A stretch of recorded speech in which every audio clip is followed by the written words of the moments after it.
Okay, so the recording is now on, and we'll get started. So we are about 10 lines from the bottom on Lamed Aleph Amud Beis, Omar Shmuel. And what the Gemara has been discussing was as follows. We had a machlokes in our Mishnah. If you have a little storehouse made out of blocks, and there's pears inside, Reb Meir holds you're actually allowed to remove the blocks. If they're not cemented together, you're actually allowed to remove the blocks so that you can create a hole to get your hand in to remove some pears. The Chacham holds you're not allowed to do that. If there's blocks that were removed, you're allowed to stick your hand in, but you're not allowed to remove the blocks. Reb Meir even allows you to remove the blocks. Now, this isn't really an issue. It's not stira because they're not cemented together. It's not built together. So it's only a Rabbanan. And Reb Meir holds that for Oichel Nefesh, this Rabbanan of stira will be waived so that you can get the fruits. Now, the Gemara is going to bring an unrelated case that the Gemara is going to try to compare to our case of the Mishnah. And this is what Shmuel said. Omar Shmuel, if you have a well, and the well is in the ground, it's like a cistern beneath the ground, it's normally kept covered with a wooden cover. And the way that cover was fastened on is there would be on either side 180 degrees apart from each other. If it's a round cover, they would be a loop in the ground, and they would tie ropes to it. They would tie a rope to one loop, through one loop, and it would be like a braided rope. So it wasn't just a straight rope. It would be braided and knotted together. And then on the other end, they would slip it into the loop on the other side and tie it into a knot. And that would keep the well sealed. Every time they opened the well, they just opened up that last knot to be able to open the cover to get what they needed. So that's what these chaysamais are. So chaysamai shabakar. You have this well cover that's in the karka. Matir, you're allowed to undo that last knot. And Rashi says, because it's not a kesher shel kayama, it's a knot that's made to open and close as you use it. And therefore, there's no iser kosher. Thank you so much. Avo, loy mafkia. You're not allowed to undo all the knots and undo the whole braiding of this rope fastener. V'loy chaytech, you surely can't cut them off. So loy mafkia would be because you're dismantling a kesher shel kayama. And loy chaytech would be because it's stira, and it's an iser deraisa. Ain't stira. You're not allowed to dismantle a built-in thing, and a well is built into the ground. But shebekalim, what if you had a box that was wrapped up? Then matir, you're allowed to undo the last knot to open it up. Umafkia, if there's a whole accumulation of knots and braid, you're allowed to take that apart as well. V'chaytech, and you're allowed to cut. Why is that? Because there is no binyan or stira on kalim.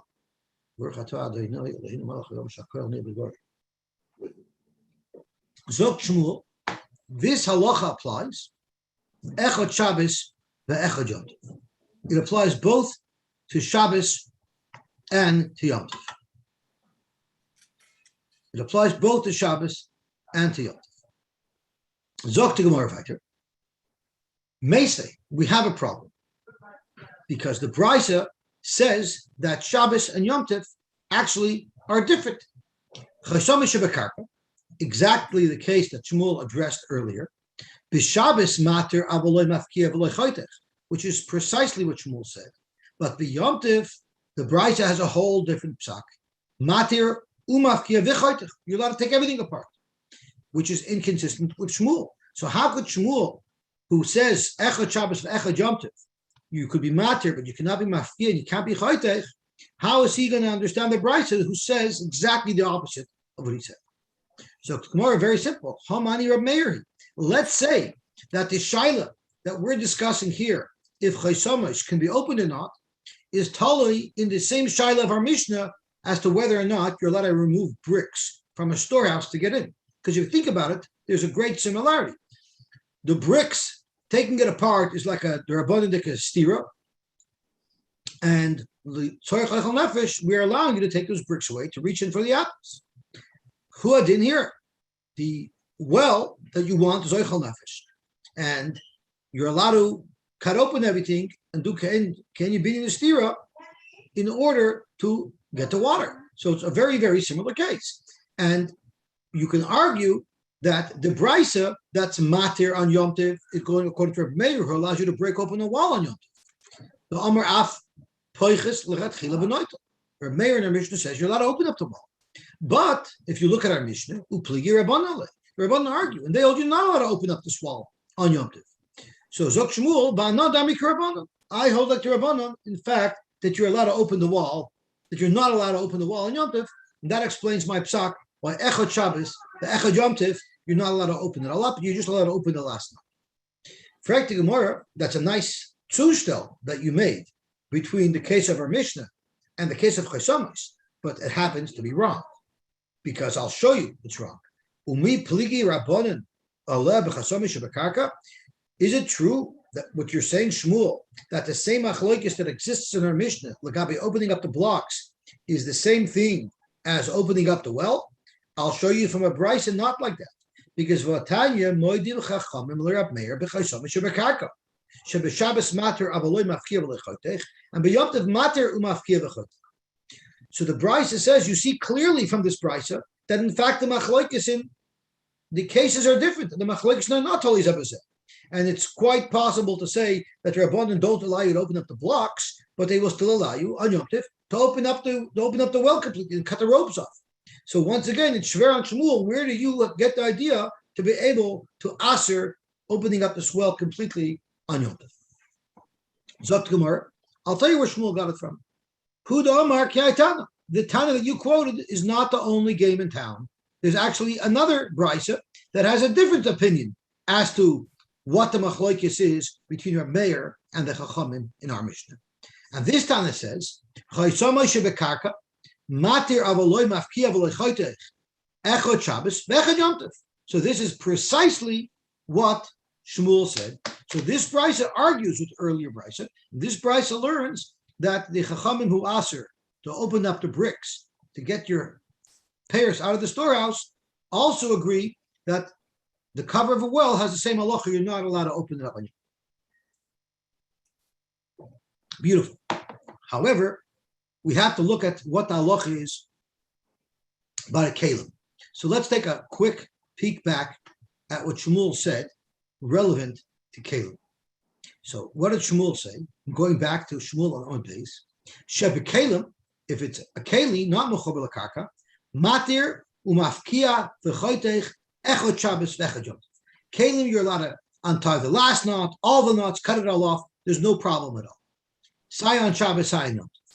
Now let's look what this Beitzah says, because don't forget, Shmuel, we said, holds like this Beitzah and holds like the Rabbanan in this Beitzah. And what does the Beitzah say here? The Shebe Kli. What if we're talking about the tie around the box? B'Shabbos mater avaloi mafkia v'lechotech, b'Yom Tov mater umafkia v'chotech. So this is not consistent. So how can you say Shmuel holds like this Beitzah? In fact, Shmuel does not hold like this Beitzah, because by Kalim he says that Yom Tov and Shabbos are the same, and you're allowed to. So you use the Reisha to explain Shmuel, and that's perfect. It stems perfectly with what Shmuel said. Ela Seifa Kasha, but the Seifa is weiter not consistent with Shmuel. So how is Shmuel going to understand this? Zok Gemara, Hamani Rab Nechemiah. This fact that the Rabbanan of this Beitzah is machmer on Shabbos, even by a keli, has nothing to do with the discussion that we have, which is, are you allowed to do these maisim of stira in order to get the water out of the well? It has nothing to do with that. Everybody holds that on Shabbos, you're not allowed to, and on Yom Tov, you're not allowed to. And if it's Shebekeli, on Shabbos, you're allowed to, and in Yom Tov, you're allowed to. Everybody holds like that. Why over here does the Beitzah not allow it on Shabbos? That's for a completely different reason. Hamani Rab Nechemiah. It's quoting a contract Nechemiah who says that the reason why you can't cut it, it's not because it's also to cut, you're allowed to cut it. The problem is how you're going to cut it. You need a scissor to cut it. You need a knife to cut it. The problem is the knife that you're going to cut it with, the primary use of a knife is to cut food. And Reb Nechemiah has a special chomer by Muksa that even kelim that are mutter to use, such as a knife, you're only allowed to use it for its primary purpose. You're not allowed to use a knife for an alternate purpose. So you're not allowed to use a knife to cut open the rope around the box because that's not using the knife for its primary purpose. So the problem isn't actually cutting open the rope that you're allowed to do that you're allowed to do in Shabbos. The problem is that you have nothing with which to cut it because the knife that you want to use you can't use on Shabbos. So Hamani Reb Nechemi wouldn't hold. He wouldn't like use a hammer to break nuts, open nuts. For sure not. For sure not. What? For sure not. That's so long. That's even worse. Yes, we don't hold. I want to tell you a bigger chiddush from Reb Nechemi, but let's just finish this line. Hamani Reb Nechemi Damakol Kelim Ein Nitlin Ella Derech Tashmishin. And the Mishavur brings down that Chetchila is supposed to be makbar on the shita, meaning Zok the Mishavur that if you're sitting by a table Friday night, Shabbos day, and your cutlery is set up nice for you, you're not allowed to just play with your silverware. Some people just like they're fiddling, so they grab the silverware and they play with it. You're not allowed to. According to Nechemia, you're only allowed to use your silverware to eat food, not time to play. And I think the Mishwar brings down that you should try to be makbid, not this time touch things, but only touch things that you need, which is a chiddush shulchomer, but that's it's brought down that way. I vaguely remember when we learned Shabbos. Zok Gemara, Reb Nechemia. If we want to say that we're following the shita of Reb Nechemia, which means that any kelim are muksa, if you're not using them for their primary purpose, well then ma'ir your Shabbos. Why is the Beitzah only saying that there's a problem on Shabbos cutting the box open? I feel Yom Tov nami. Yom Tov should be the same. Because if you look at the Beitzah a moment, it says shekli b'Shabbos matter avoloy mafkiv lechotich, but Yom Tov you're allowed to do anything. If it's a question of muksa, the same rules for Yom Tov, for Shabbos, should apply for Yom Tov. So if you want to argue that Shoni Lei, Reb Nechemia, Ben Shvus Shabbos, L'Shvus Yom Tov, if you want to say that according to Reb Nechemia, there's going to be a difference between Shabbos and Yom Tov, and it's only on Shabbos where Reb Nechemia has a super duper chumrah that you're not allowed to use anything for a purpose other than what its main intention is. But on Yom Tov, he would allow it. Is that true? That Reb Nechemia makes a distinction between Shabbos and Yom Tov? For Tani Chada, we learned a Beitzah that's going to show us that even on Yom Tov, Reb Nechemia has this chumrah that you're not allowed to use anything for a purpose other than its primary purpose. Because it says as follows: Masikin the kelim, you're allowed to use wooden kelim, a wooden mug, a wooden plate. You're allowed to use it as fuel. You're allowed to throw it into the fire. So if the fact that we're talking about throwing something into the fire makes it quite obvious that we're talking about Yom Tov. On Shabbos, you're not allowed to throw anything into a fire. So on Yom Tov, one Tana says you're allowed to throw kelim into the fire. The ein masikin b'shivur kelim. But if you have a keli that was intact during the Ben Shemoshes entering into Yom Tov and it broke on Yom Tov, that's muksa because it wasn't firewood. It wasn't firewood. It was a keli before Yom Tov. So it wasn't muzma for firewood, and therefore it's muksa. So you're not allowed to throw it into the fire. The Tanyedach, another Beitzah, says, Masikin ben bekelim, ben b'shivur kelim. There's no problem with muksa. And the third Tana, we have a three-way machlokes here. With Tanyedach, ein masikin loy bekelim, loy b'shivur kelim. You're not allowed to throw anything into the fire. So how do we understand these three Beitzahs that each have a different opinion about masikin kelim? And we answered to explain the reason why these three Mishnah, these three Beitzahs of three different halachas is like kasha. Ha Rabbi Yehuda. The Beitzah that says masikin bekelim, then masikin b'shivur kelim is going according to Rabbi Yehuda, who holds a muksa. So a keli is not muksa because you're allowed to use it as a keli, so you can throw it into a fire. Shivur kelim are muksa because it wasn't royu for firewood before Yom Tov. It only became royu for firewood on Yom Tov. Ha Rab Shimon, the Beitzah that says that you could throw both kelim as well as broken kelim into the fire on Yom Tov is going according to Rab Shimon, who doesn't hold of muksa. So even though this keli wasn't royu for firewood before Yom Tov, it only became firewood on Yom Tov because it broke on Yom Tov. There's no problem of muksa; you can still use it. And Reb Nechemia, and the third Beitzah is Reb Nechemia, who holds that ein masikin loy bekelim v'loy b'shivur kelim. You're not even allowed to throw kelim into the fire. You know why? Because the primary purpose of kelim is to use as a keli. If it's a mug to drink from, if it's a plate to eat off of, you're not allowed to use it to burn. Because Reb Nechemia holds you're only allowed to move muksa. You're only allowed to move even things that's not muksa for its primary intended purpose. But whatever it is, from here you see that Reb Nechemia is makbid even on Yom Tov on this chomer that you cannot move things for their wrong purpose. Yet Shmuel wanted to learn that this Beitzah was going according to Reb Nechemia, and Reb Nechemia only has this chomer on Shabbos, not on Yom Tov. So the Gemara trade Tanoi believe Reb Nechemia. In fact, it's a machalekes Tanoim when Reb Nechemia said a chomer that you can only use a keli for its intended purpose on Shabbos and Yom Tov. The question is it Shabbos or is it Shabbos and Yom Tov? So this last Beitzah holds that it's Shabbos and Yom Tov. But the Beitzah earlier holds that chomer only applies to Shabbos and not to Yom Tov. Beautiful. So just to summarize what we've learned, Shmuel told us halacha that the cover of a bar, you're allowed to untie it, the main tie that you normally seal the bar with, but you're not allowed to dismantle the ropes or cut it. You're not allowed to open all that up, even on Yom Tov, because it's mechzik soiser and it's not allowed. And Shmuel said, my shita follows the Rabbanon, who hold you not allowed to open up bricks from the storehouse on Yom Tov.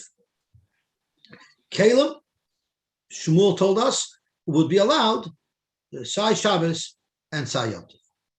Only according to Reb Nechemia is there an issue with using a knife to cut rope, even though the knife is made to cut food. Beautiful. Let's see the Heilige Mishnah Vayt. Ein poichsin es aner, mipnei shu oisekli. So Rashi says, what a ner is, it's actually a little vessel that has a hole in it to put oil in, and it has another small hole in it to slide a wick in. Everyone has seen them in pictures, what this looks like. It's probably 2 inches wide, but maybe 3-4 inches deep. Very, very small little thing.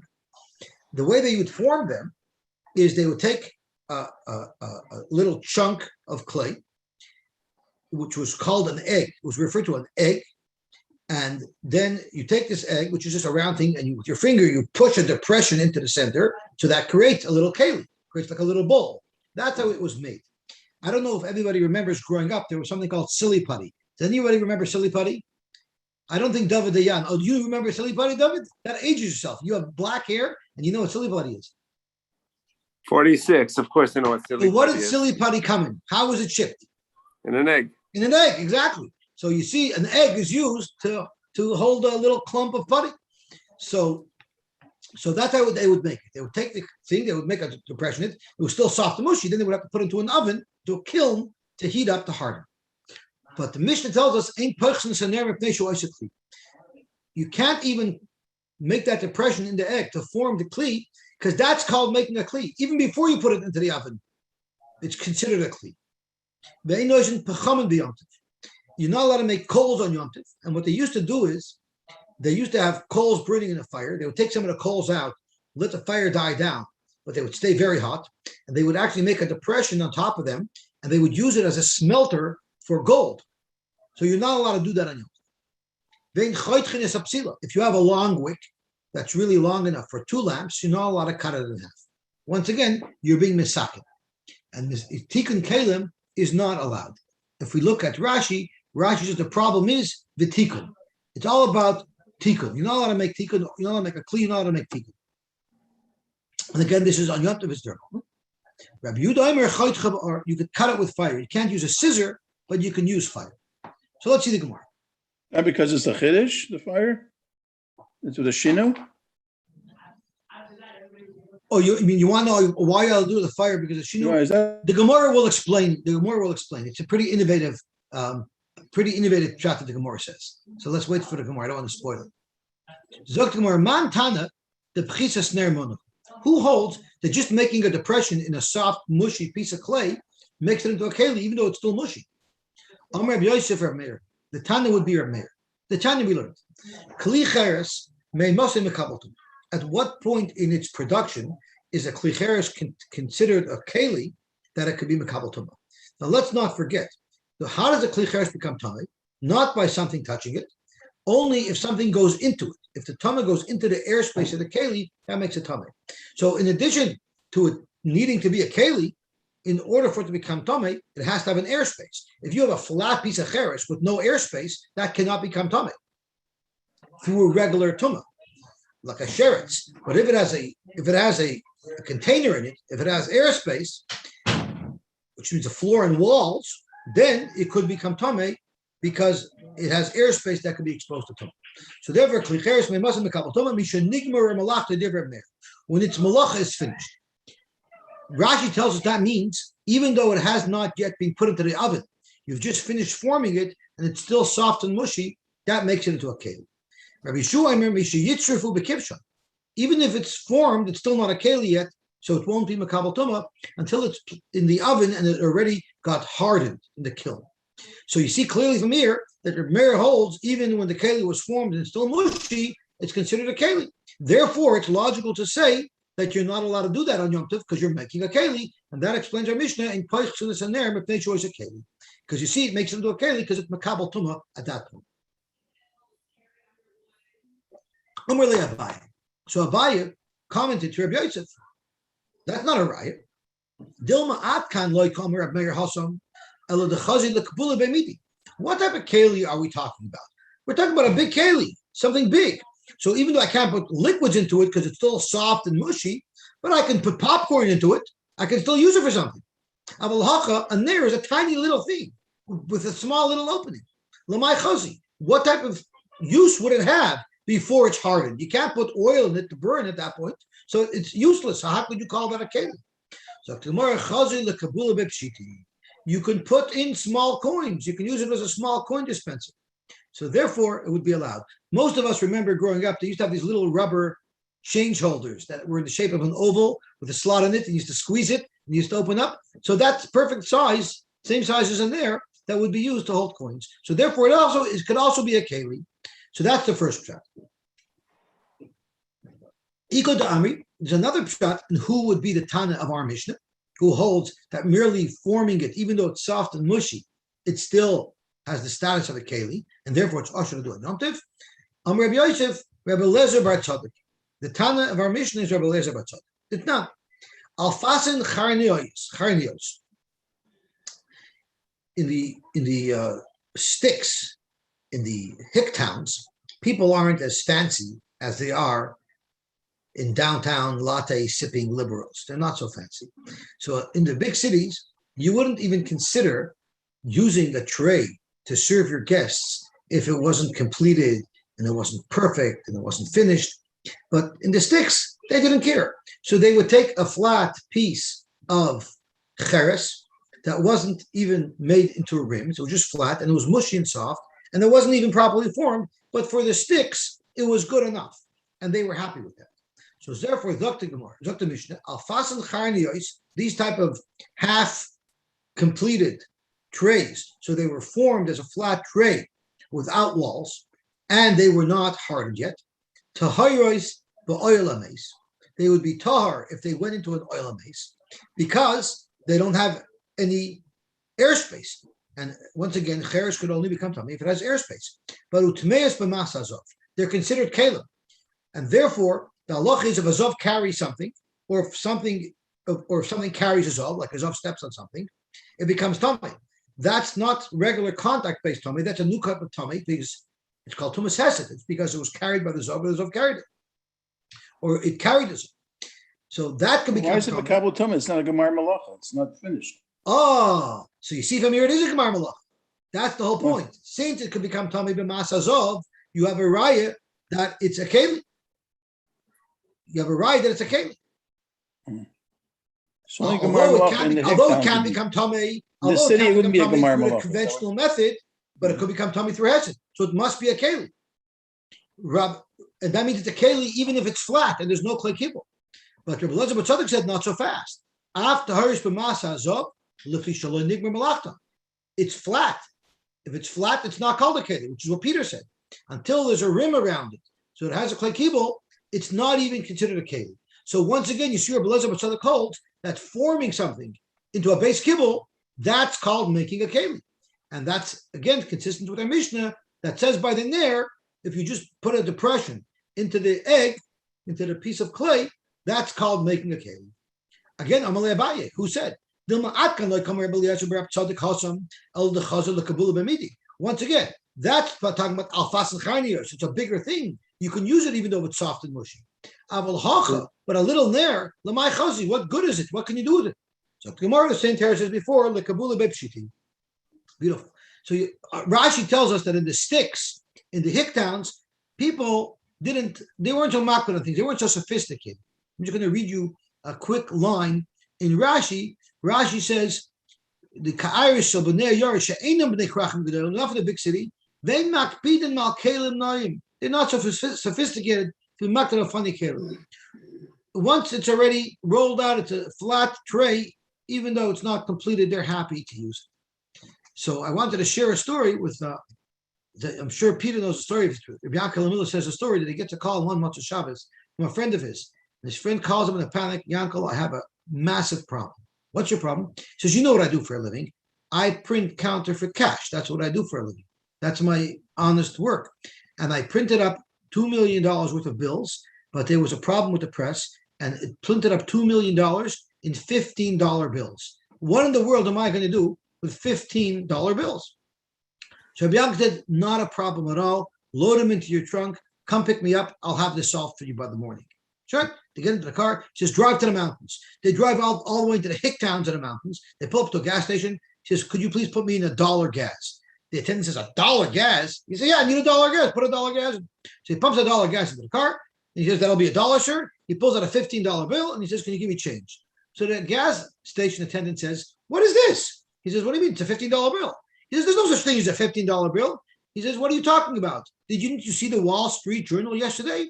So the guy says, Wall Street Journal? You can't buy the Wall Street Journal around this neighborhood. We just use tabloids over here. He says, well, if you'd have read the Wall Street Journal yesterday, you would have seen that they just came out with this new bill yesterday. It's the latest bill. Of course it's good. So the attendant says, okay, if you say so, I'll trust you. He takes the bill, let me go get you change. He comes back and he gives the guy 2 7s. Zok the Heilige Gemara weiter. Tanu Rabban, ein poichsin esaner. You're not allowed to make an impression in the clay to make an air. You can't make these alfas and charnios, these type of trays, once again, because you're making a kelim. Reb Shimon ben Gamliel, matir ba'arfas and charnios. And Reb Shimon ben Gamliel allows it. My charnios, what is the definition of charnios? Amar Yehuda arnios. That doesn't help us too much. My arnios. Amar Abaye, tzai chaklaisa, the trays used by the farmers, by the people that live in the sticks. Beautiful. Zok the Heilige Gemara weiter.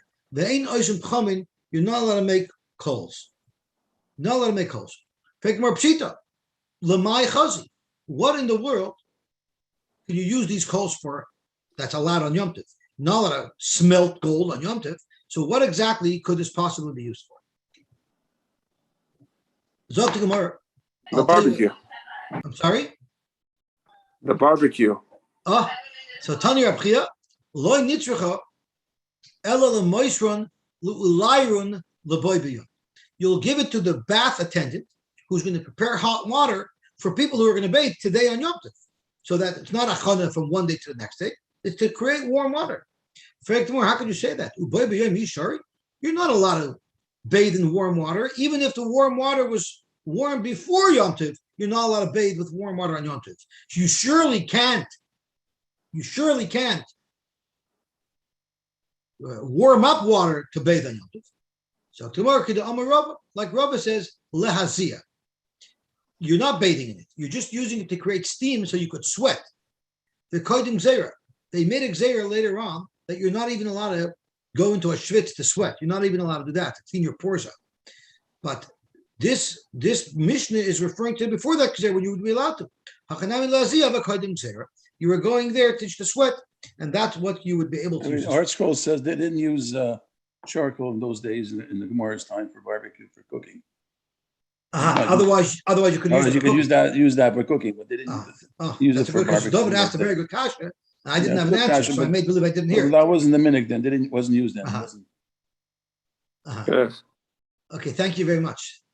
Amazel Peter stayed here. If I missed, we would never know that. Shkoyach. Thank you very much. You see, when I say shir, it's like a shvacha bal koyer. You got to listen carefully to correct the mistakes. If not, you won't be Yosy. Okay, so the Heilige Gemara weiter. To the Rav spoke by the State of the Union address, by the Nil Sachag, that it's not nice people jump on the Balkar when he makes a mistake. But here, it's very nice. If I make a mistake, jump on me, so at least we'll come out with pshat at the end of the day. Zok the Heilige Gemara weiter. So shkoich for that. You're mavata on your covered. That's right. I'm here to learn like you're here to learn. So we want to do what it takes. So if we all put our heads together, hopefully we'll come out getting a good shot at the end of the day. Okay. Zog the Heilige Gemara weiter. Vein Choitchen is a psil l'shnayim. Fragt the Gemara, my shna b'sakin the loy, because Rabbi Yehuda said you're only allowed to cut the wick in half by burning it in half.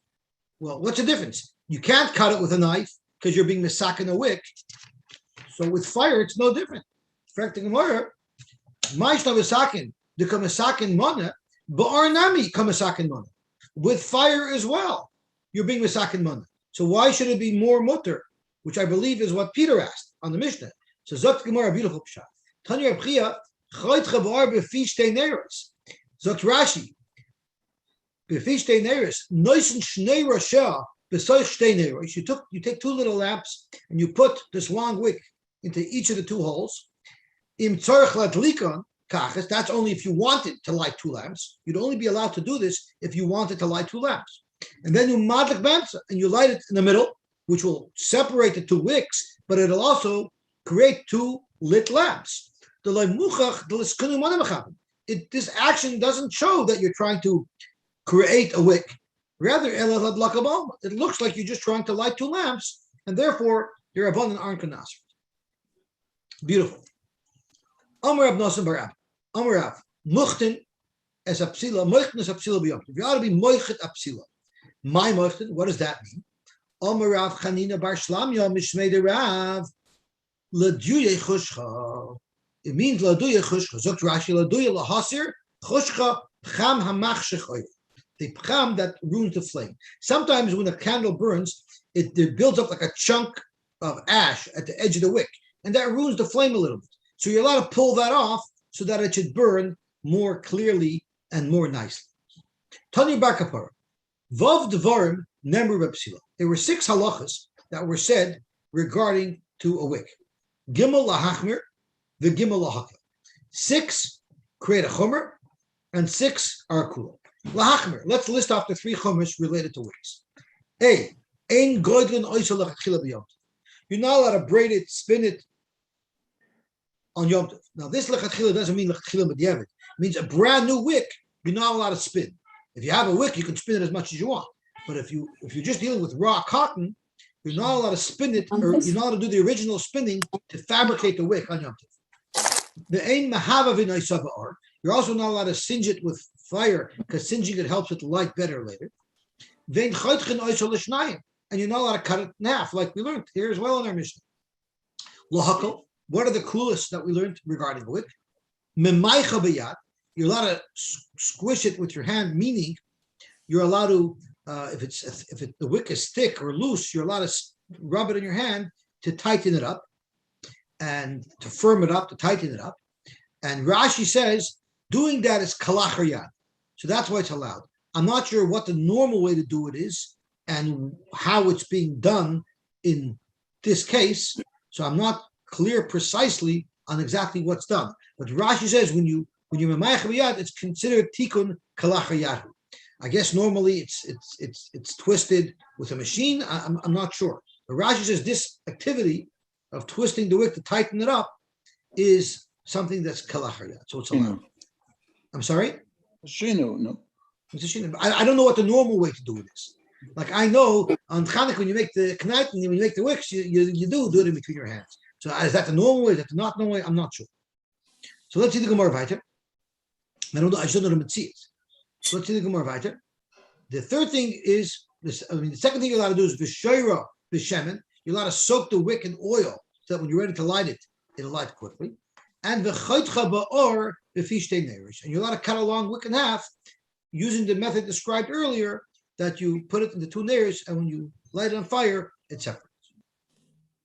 V'amar Rav Nosson bar Abba Amar Rav. This is a fascinating Gemara.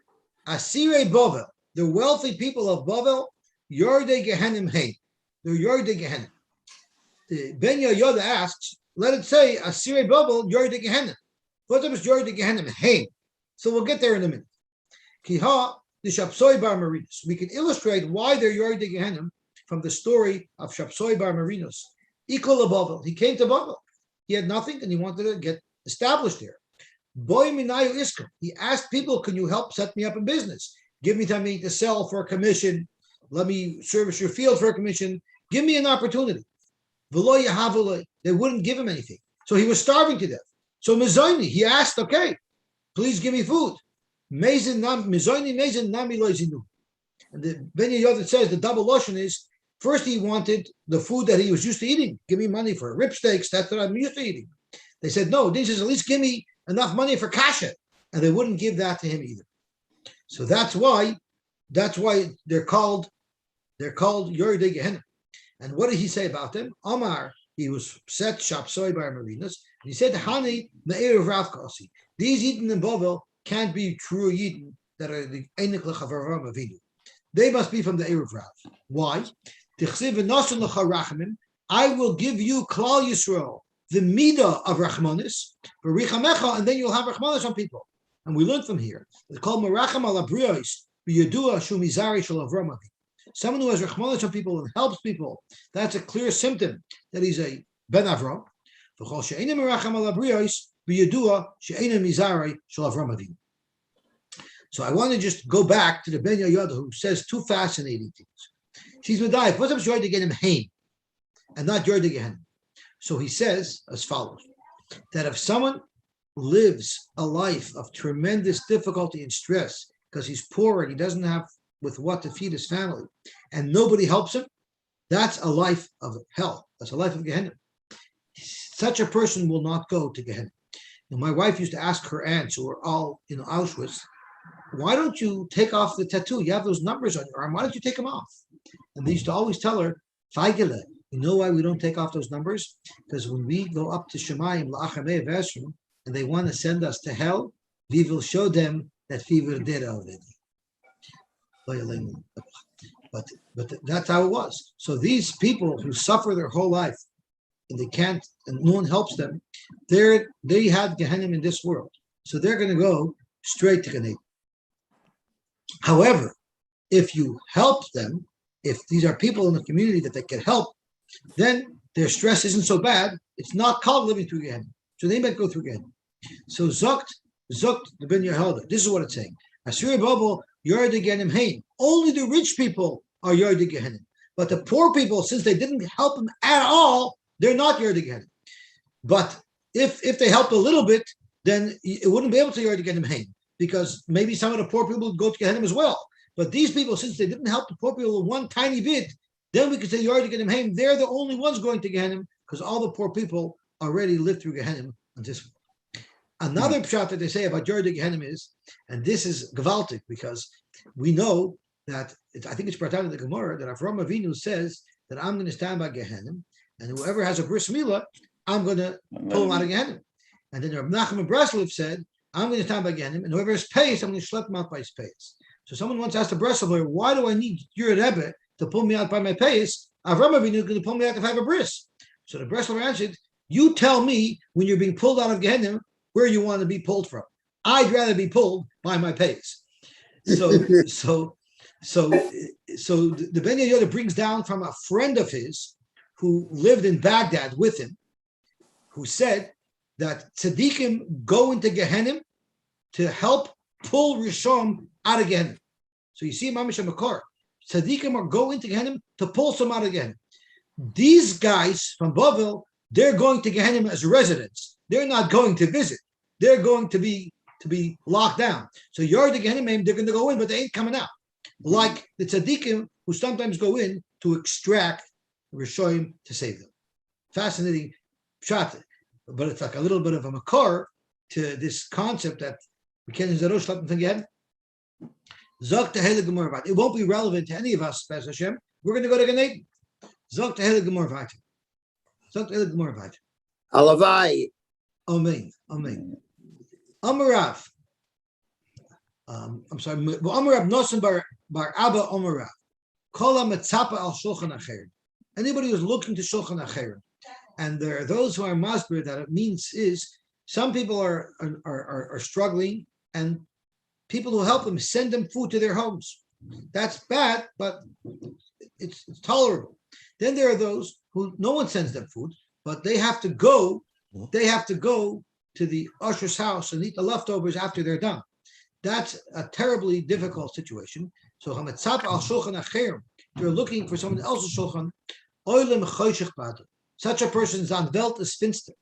Shenemer Noided Hula Lechem, he's wandering around to find bread. Ayayeda, he should know, Ki Nachain B'Yadai Yom Choshech. He's headed to a dark day. Rav Chisda Amar Af Chayav Einam Chayim, even his life is not a life. And I believe the Mesivta brings down from the Chassam Sofer, I believe, but it might be from somebody else, that Af Chayav Einam Chayim means, it says, Yigiach Kapecha Ki Soichel Ashrecha V'Toivlach.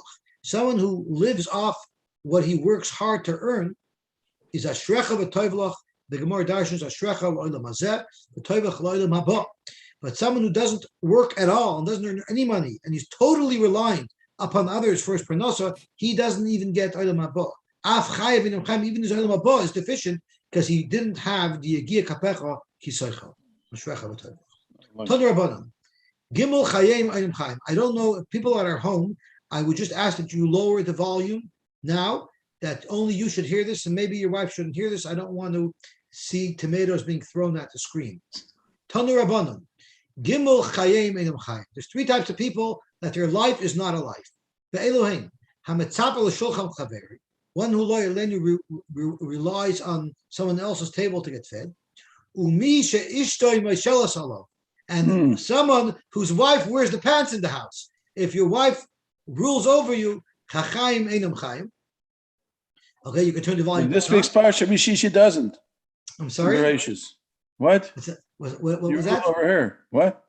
What was that? Gracious pasuk. This William week's Shabbat. parsha. That's the normal life. If your wife rules over you, Tajmish. Umishi Yisurin Moshel Megufa. And someone who Yisurim is racking his body, that's terrible. The Yesharim, and there's another Tana who argues and adds a fourth thing. If he only has one jacket, he can't clean it, and then therefore it's going to get full of lice. The Tanakama, no, it won't get full of lice. He can check it and pull the lice off. Since you brought up the Heintika Parsha, I want to share a beautiful word that has nothing to do with this stuff, but it's such a beautiful word that I just want to share it. It says that when the person was created on the sixth day, the Hine Tov Ma'oid. Interesting to note that the letters that spell the word Ma'oid are the same three letters that spell the word Adam. And Shmuley Hauer said this beautiful word over, but from Meir Shapiro, by Shver's Levaya, by Reb Moshe Rachman's Levaya, and you'll see how appropriate it is. And Meir Shapiro says, everything that exists in the world can be measured. The scientists today could measure the distance to the stars and the distance to the planets and the depth of the ocean. There's only one thing that's ma'oid, that could never be measured, and that's the potential that man has. Our potential is unlimited, and we should never be discouraged. Whatever we want to achieve, a person can achieve it because he's ma'oid. Adam is ma'oid. And he added to this in a couple of parashiyos. HaKadosh Baruch Hu told Avram Avinu, go outside and count the stars. And it says Avram Avinu went out. Then Hashem told Avram, Ko yizaracha, that's how many children you're going to have, not able to be counted like the multitude of stars. So, Frank Meir Shapiro, I don't understand. If I send you out and say, could you go count the stars? You'll say, are you crazy? I can't count stars. It's a crazy request. How can I do it? What did Avram Avinu do? He said, no, I'm not going to limit my goals and limit myself from trying to reach for something just because my philosophical cup tells me that it's not within my capabilities. I'm not going to limit my possibilities, and I'm going to go start counting those stars. And Hashem told Avram, Ko yizaracha. That's what Klal Yisrael is about. Klal Yisrael will never use their false perceptions of their limitations to limit what they strive for, to limit what their goals should be, because they'll always succeed in reaching way past what they think they can do. We should all be zoichet. Zok the Heilige Mishnah weiter. Ein shoivrin es acheres. When you barbecue fish, you normally don't put the fish right on the grill. You take like a slab of oak, usually, you smear it with oil, you put that on the grill, and you put the fish on that. That's how most people barbecue fish. This isn't something that's from the latest cooking show. this is already from the times of the Mishnayos.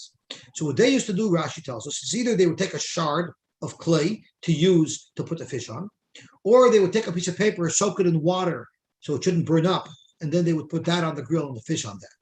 So the Mishnah says, "Ein shoyvenis acheres," you're not allowed to break a piece of cheres, or vein choychenis and niyar, you're not allowed to cut a piece of paper, litlos boibelia, to roast a fish on, because that's, again, it's called masakin man.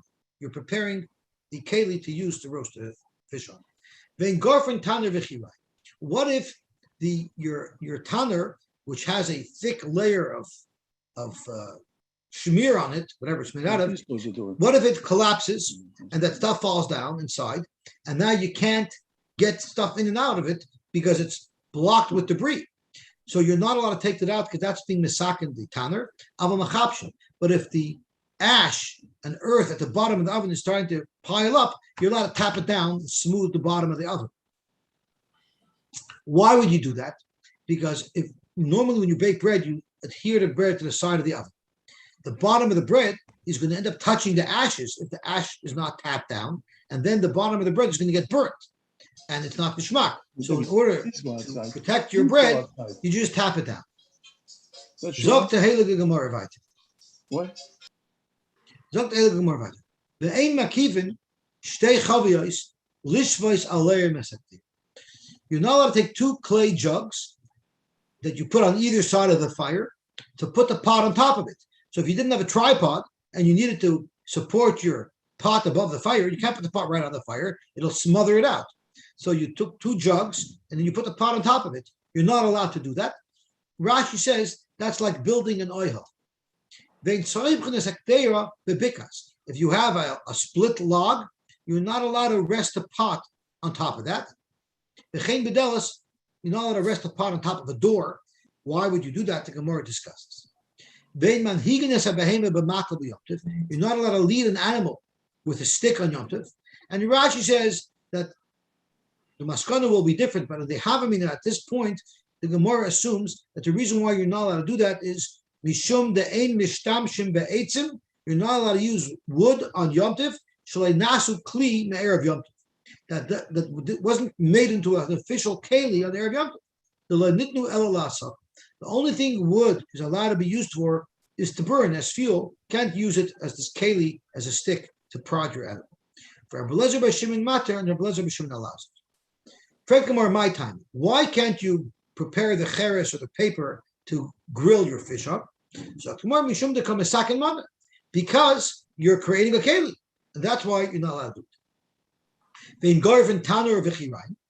Tani Rab Chia by Yosef Kamei Rab Nachman. What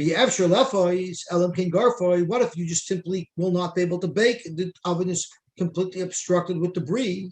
Then mutter, then it will be mutter, because then already it's something that you couldn't have done any other time.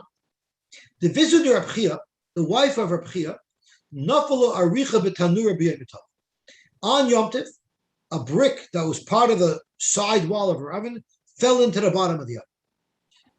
Now she's going to put bread on the wall of the oven to bake, but the bottom of that bread is going to touch that hot brick and get burnt. Amalur Rab Chia. Rab Chia told her, Chazi, you should know the anar riftim al yosabina. I don't want burnt bread. I want beautiful geschmacka bread. In other words, hint, kloimer garfi ataner, clean the tanner. So he was instructing her to clean out that block from the tanner because he didn't want his bread to be burnt. Rava once told the Shabbos, Tavili Avza, please roast for me a gans, a duck, a goose. Cook my goose. And the way they would do it is they would hang it off a string and suspend it into the center of the oven. So it should be subject to heat, but not touch any part to get burnt. But be careful that it doesn't touch anything and it doesn't get burnt, which means you better clean out the bottom of the oven because I don't want it touching anything that'll make it get burnt. So you see that they allowed you to do this. Ravacha Mehutzel told us the Mar that you, Ravashi, allow your servants to do the following. Sharkin le tanura b'yoyim tova. You allow your servants when they seal the oven with the cover, when you put something in the oven, they then seal it because air messes up the baking process. So they would take a certain type of clay, they would make this clay, and they would put it around the oven, around the cover, so it seals the gap between the cover and the oven, so it's an airtight seal. And I heard that you allow your servants to do that. Omer Lay, and the problem is it's a deraisa, because it's lush. You're not allowed to knead. And in order to make this paste that they used, they had to knead. Maybe earth with water, they had to knead it.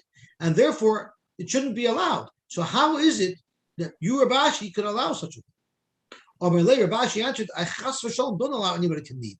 Ano, ariksa the parasamchim. We take mud from the edge of the river of the Nahar Pros, which the mud, you don't have to do anything to it. The mud already is like a clay. So we don't make the lush. We don't make the clay. That clay is ready to be used naturally. However, it's muksa. You can't just go take earth from the ground. We actually gather a bunch of this earth before Yom Tov, and we set it aside so that it's muzman, and then on Yom Tov we take from that clayish type of earth and we use it to seal the top of the oven. Amar Avina v'kitmashari. This is a big machlokes Rashi. Rashi says you're allowed to mix ash with water, and you're allowed to make a paste out of that because it's not really something that you could knead. It doesn't create a dough type of consistency. Therefore, it's allowed. Tosfos jumps on Rashi, and Tosfos brings a Gemara in Shabbos that says that it's absolutely deraisa usher to mix ash with water. If you mix it together, someone put in the ash, someone put in the water, whoever did the last thing is chayiv because that created the mixture. So Tosfos says this is a completely different thing. We're talking about dry ash. You're not using it to seal the lid. If there's small cracks in the side of the oven, they would take dry ash and squeeze it in to those cracks to seal those cracks. So there's no problem of lush, and that's what the Gemara means. And the other pshat is that you're only allowed to use ash in a kneaded mixture if you prepared it before Yom Tov. So that's the machlokes Rashi and Tosfos. We're going to have to get a teretz to how Rashi, who says you're allowed to knead the ash on Yom Tov, how he understands the Gemara in Shabbos. You're not allowed to put these two barrels near each other, or these two jugs near each other, and put a pot on top. Now, if anybody has taken a tour of the old city of Yerushalayim, one of the fascinating parts of the tour is if you approach the Beitzah Mikdash, the Har Habayis, from the south, which is from Ir David, which is that famous road that they uncovered that walks up towards the Beitzah Mikdash, along the road, pretty close to where the Har Habayis starts, there's actually ancient toilets, because people would have to go to the bathroom to clean themselves off, then they would go to the mikveh before they entered on to Har Habayis. And the way those toilets are formed are very, very interesting. The toilets are formed.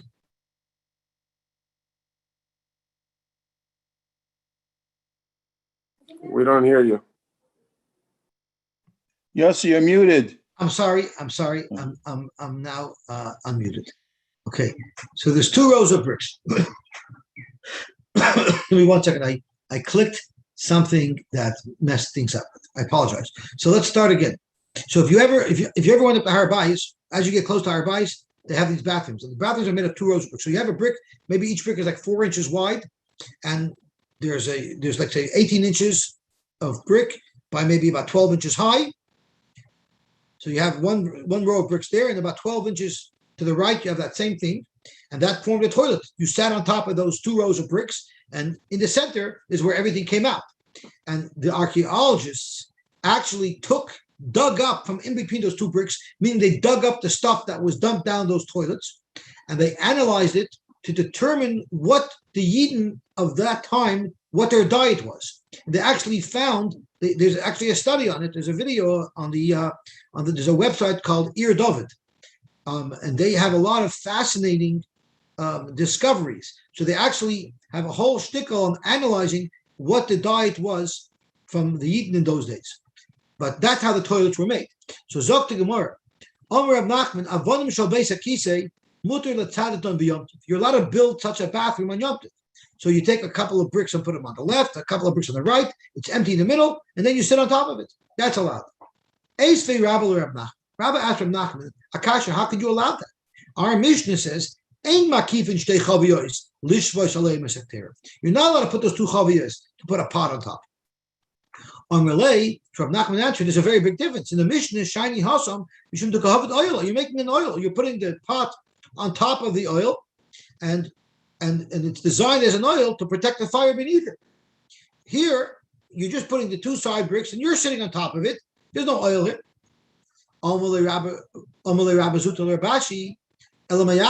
If you're saying if it's not an oil, it's mutter. So how about bona itzta b'viyamtu? If you build an itzta b'viyamtu, which basically you're just creating a series of blocks together with no opening underneath. You're just piling up blocks to create a little bench. The loy of an oil, you're not making an oil. Hakanami deshari? Are you going to say that'll be mutter? And we know it's not. You're not allowed to do that. Amalei. So Rav Ashi answered, Hasam binyan kva osrator. If it's a binyan kva, it's also midaraisa. Binyan arai lo osrator. But if you're just putting together some bricks to sit on, that's not also midaraisa. But the gazu rabbanon al binyan arai mishum binyan kva. Even though this is a binyan arai, they said it's osur because if we let you build a binyan arai, we're afraid someone might build a binyan kva. But the hacham mishum kvoida the gazu barabbanon. But by the bathroom, al tzkavat abrius, a person needs to relieve himself. Therefore, they didn't make the gzeir there, and we allowed them to build. Amr Abuda, Haimedorta. They used to make special bonfires in honor of Sorim. So Zokt, let me just read Rashi. Sorim. And the way they would do it is they would create 4 walls of wood, and they would put a platform of wood on top of it, and on top of that, they built the fire, and they would light it up, and the whole thing would go on fire. But when they're building it, they're not really building a binyan, but it does resemble construction. You're putting up 4 walls, and then you're putting a platform on top of it. So therefore, Amar Yehuda Haimudurta, when you build it, you have to build it milamayla lamata. You have to build it from the top down, which means someone's going to have to hold that platform in there, and then someone else is going to have to put the walls beneath it, underneath it. So you're not building it the normal way you would build an oil, which would be from the bottom up. But milamata lamayla osur, you're not allowed to build it from the bottom up because it looks a little derech binyan. That's not allowed. The same concept applies on the following other items. If you want to put eggs on top of a tripod to cook over the fire, so the tripod doesn't have a roof, it's just the walls, and you put the eggs on top, which forms a roof. That's not allowed. So therefore, the way you have to do it is hold the tripod in your hand, put the eggs on top of the tripod, and then put it down together as a unit, so that you're not building it up from the bottom up. The chen kedera. The same thing if you want to put a pot on 2 jugs, like in our Mishnah's case, you're not allowed to put it on 2 jugs. But what you're allowed to do is hold the pot in the air and then slide 2 jugs underneath it. So once again, you're not building from the bottom up, you're building from the top down, which is not the normal way, and therefore it will be mutter. The chen porya, if they wanted to make a bed, so what they would have to do is first they would spread the leather out, which would form the part of the bed that's lied on. And 4 people would have to hold it in 4 corners, suspended in midair. Then underneath it, they would put the sideboards and the frame.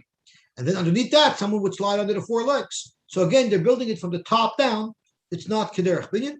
If you're piling up barrels, one on top of the other, they would normally pile up barrels offset from each other. So the lower row would be 1 barrel beside each other, and the upper row would have 1 barrel that's leaning on 2 barrels. So the barrels will be in between the 2 barrels on the bottom. So once again, don't put 2 barrels in the 3rd barrel on top. Hold the barrel on top in midair and then slide the 2 barrels underneath them so that it's not kederech binyan. And that takes us to the end of Leiv, the 32nd blot of Beitzah. And I want to wish everybody a good tavach, and I want to thank everybody for coming, because this was a very gishmake daf. And if anybody has change of a 15, let me know.